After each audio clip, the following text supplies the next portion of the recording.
Hello, my name is Stella, and today I want to share week 5 of CSA, Community Supported Agriculture, where I pick up fresh produce from my local farmer every week. I picked these up yesterday for week 5.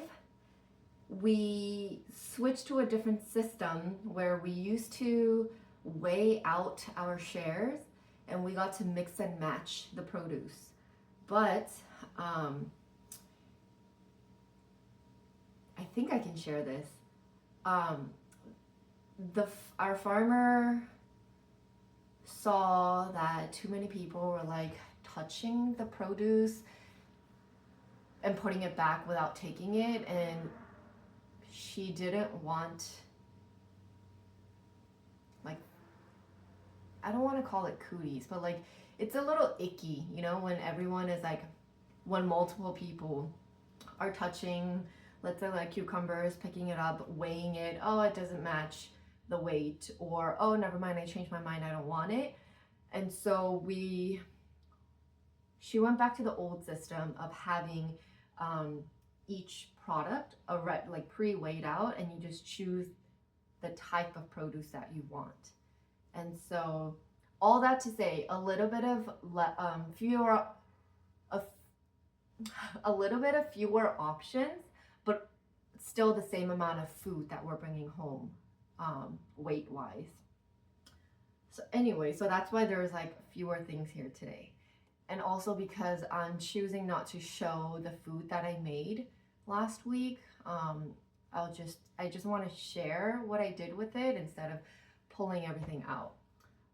So this week we have beets, cherry tomatoes, the first pickings of the season, 2 cucumbers, and a bag of kale.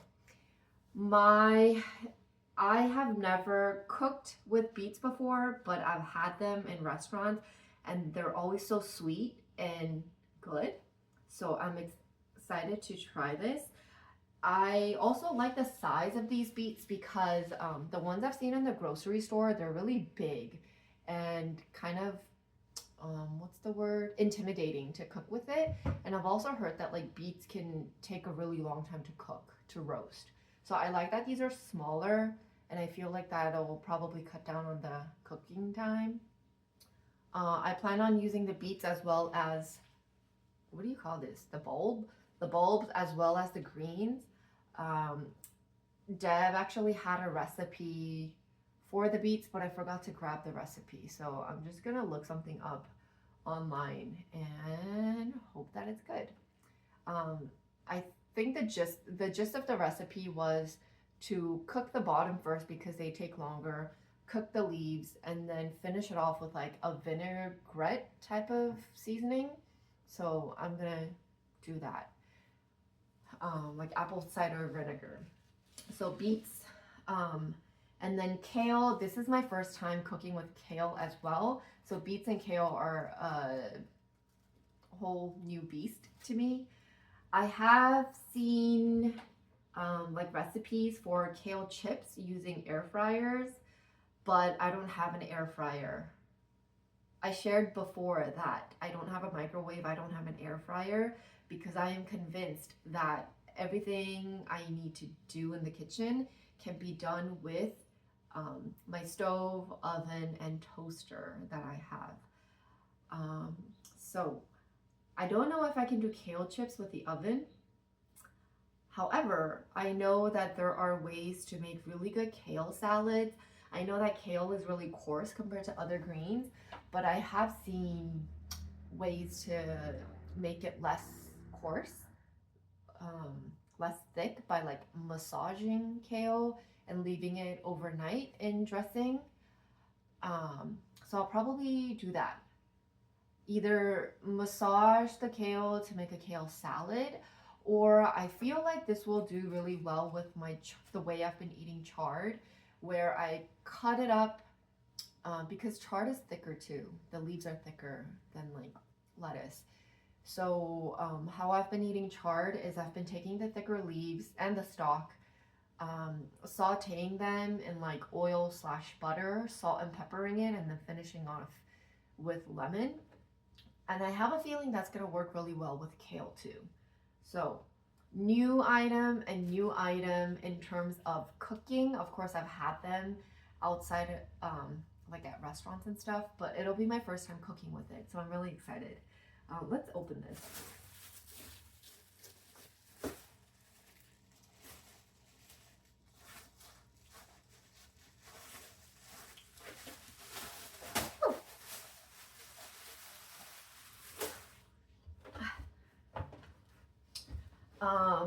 Fun fact, if you don't already know this, eating green leafy vegetables are so much more nutrient dense and healthier for you than eating pale green lettuce. I don't know if I've shared, but I am a registered nurse, and one of my favorite things in nursing school was learning about the different like lessons in my nutrition class slash nursing related to nutrients and food. So if any of you are studying for the NCLEX, the correct answer is always dark green leafy vegetables and or chicken. Okay, if you ever see an NCLEX question about food, those are almost always going to be your right answer. And kale is a prime example of dark green leafy vegetables. Examples of non-dark green leafy vegetables would be like iceberg lettuce or romaine lettuce or like a head of cabbage. They are lighter. Something to do with like the dark color of it, like the chlorophyll cell walls, more fibrous, things like that. So you want to go for, if you can, dark green leafy vegetables. But of course, light colored greens are better than no greens. So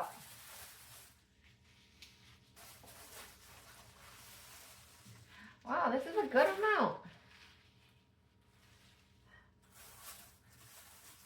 Okay. I'm not sure when they were picked, but I picked up my share yesterday. And one thing I'm learning very quickly about CSA is that because they're picked either the day of or a few days, only a few days before CSA, maybe like, I don't know, a day or two, maybe 4 at most, the produce lasts so much longer than if I were to buy something from the grocery store. And Deb made a good point. She said, if you pick up kale or beets or lettuce or any produce from a grocery store, it was picked at the farm where it was growing, and then it was transported to the grocery store, and then they had to process it and then put it out onto the floor. And all of that takes time, many days probably, versus when we pick up directly from a farmer, it's like farm to table, farm to me. And so, of course, they're going to last a lot longer as opposed to like picking it up from a grocery store where it's already been a few days since it was picked, harvested. So I don't think I've ever really looked at the anatomy of kale, but they're like lettuce leaves with ruffles, like lacy lettuce. I like this. This is cute. From the back, it looks like this. And then it's like lettuce, but with like ruffles on the edges. And if I seem really fascinated with kale right now, it's because, yeah, I never really paid attention to it. And even if I do eat it, they're not whole like this. And I mentioned before that, maybe I mentioned it in passing, I was born and raised in a major city my entire life, and now I live in a place where we have local farms and farm families, and like farm stands on the side of the road, and like you can just pull over and buy freshly picked corn. You can buy things of like baskets of tomatoes. Um, and I'm surrounded by all these fresh foods now. And so I'm cooking with it a lot more and I'm eating it a lot more. And so I feel like I have a much better relationship with food. And I don't even have to try. So, um, yeah, these kales, all that to say, if I if I seem really excited with like basic kale, it's because I guess I've never really seen it up close like this. I love it. Okay, so new guy, new guy. The tomatoes, I chose these um, more to eat it, like eating, instead of eating a bag of chips, eating a bag of tomatoes. I think I'm just gonna wash it and eat them without really cooking with it. Um, and then for the cucumbers, I still haven't used the cucumbers that I brought with me for CSA week 4. My plan with the first batch of cucumbers was to make kimchi with it, cucumber kimchi. It's more like a cucumber salad. Um, Chinese people have their own versions called smashed cucumbers, and the Korean version is very similar, except we use gochugaru, red pepper chili flakes, and we don't use cilantro. I think a lot of the smashed cucumber recipes for the Chinese version use cilantro. Um, so yeah, I'm probably gonna make one big batch of cucumber kimchi with this. Um, and then what did I make with my haul last week? I steamed a lot. I steamed a lot last week because I recently read that steaming is one of the healthiest ways to eat foods, to eat vegetables, and it also loses the least amount of nutrients, um, meaning like you retain the bulk of the nutrients in the produce. Um, I've heard some other people argue that eating veggies raw is the best way to eat um, vegetables, but I've also heard that our bodies can't metabolize it as well if it's too raw. So, like steaming it slightly or blanching it is supposed to help break down the fibers and the nutrients so that our bodies can metabolize it better. And so, the things I steamed last week are I steamed the squash, the zephyr squash. I still haven't gotten to the Romanesco. I steamed corn and I steamed broccoli. The chard I sauteed, like I said, the oil, salt and pepper, and then finished it off with lemon. I think that's my new favorite way to eat any type of green leafy vegetable, and I'm so excited to try it with this.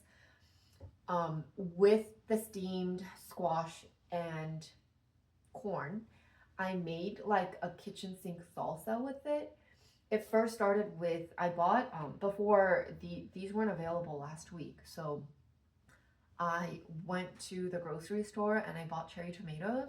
And with the cherry tomatoes, I took the onions that I had at home. I picked up a jalapeno. I always like to have jalapeno in the kitchen because it's a quick and easy way to like bring more flavor to a dish. So cherry tomatoes, onions I had at home, jalapeno I picked up, and then cilantro.